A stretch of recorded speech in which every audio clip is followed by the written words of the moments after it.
Notre société nous conditionne à dépendre de l'opinion publique.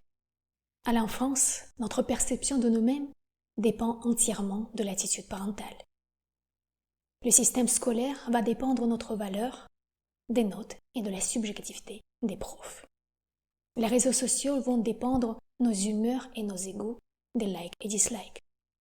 Le milieu professionnel nous classifie en fonction de nos CV, diplômes, expériences et salaires. Où qu'on aille, on nous juge et met en case. La société, d'une façon ou d'une autre, essaie de nous soumettre à son contrôle, en nous imposant ce qu'elle considère comme bon ou mauvais, admissible et inacceptable, et bannit les marginaux. Les événements politico-sanitaires de ces dernières années ont révélé à quel point la censure est omniprésente. Aujourd'hui, exprimer son opinion revient d'un défi de plus en plus punissable par la société.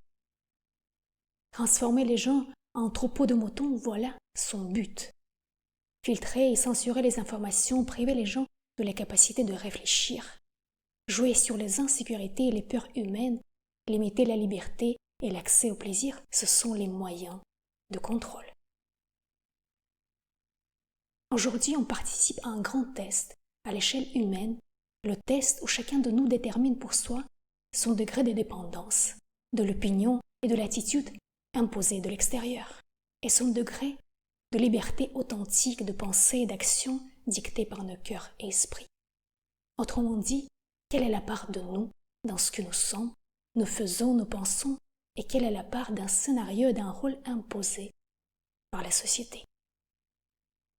Sommes-nous capables de choisir de faire et d'être ce que nous voulons vraiment, même si notre choix rencontrera la désapprobation de la société? Sommes-nous capables d'être heureux sans approbation de cette société? En moments difficiles, on comprend que nous ne pouvons pas compter sur ceux dont l'opinion et l'approbation étaient si importantes à nos yeux.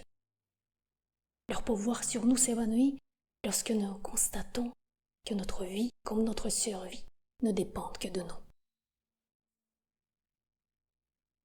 Alors il faut arrêter de se trahir soi-même pour se conformer aux attentes des autres.